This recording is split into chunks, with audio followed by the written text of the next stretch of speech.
àwọn ọmọ ikọ̀ boko haram ṣàkọlù sí ikọ̀ ọmọ ogun ní ìpínlẹ̀ borno. àwọn ọmọ ikọ̀ boko haram ṣe àkọlù sí ibùdó ọmọ ogun orílẹ̀-èdè nàìjíríà tó wà ní ìpínlẹ̀ borno lọ́jọ́ àbámẹ́ta tí í ṣe ọjọ́ 4 inú oṣù kínní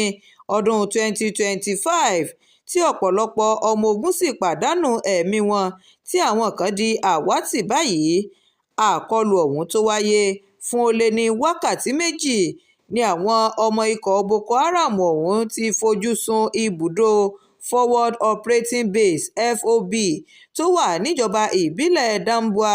ní ìpínlẹ̀ ọ̀hún. gẹ́gẹ́ bí ìròyìn tó tẹ iléeṣẹ́ atótó-arére lọ́wọ́, ọ̀pọ̀ ilé àwọn ọmọ ogun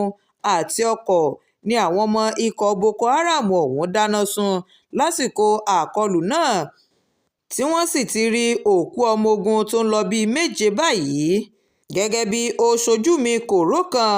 umar wakil ti ṣe àpèjúwe àkọlù náà gẹ́gẹ́ bí èyí tó bá àwọn ọmọ ogun ọ̀hún lójijì, tó ní oríṣiríṣiì ohun ìjagun olóró ni àwọn ọmọ ikọ̀ boko haram náà kó wá láti wáá fi ṣe àkọlù sí àwọn ọmọ ogun náà, tó sì dàbí ẹni wípé wọ́n wá láti wáá gba ẹ̀san ni. ó ṣàlàyé pé pẹ̀lú bí wọ́n ti gba oríṣiríṣiì ojú ọ̀nà kọjá tó,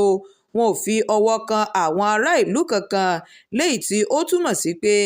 àwọn ọmọ ogun ọ̀hún ni wọ́n fojú sùn tí wọ́n sì wá láti wáá ṣe àkọlù sí. Shakirat Arowolo Nurudeen ló ń jábọ̀ ìròyìn fún iléeṣẹ́ atótó-arére online TV. ẹ ṣé púpọ̀ bẹ́ẹ̀ ṣe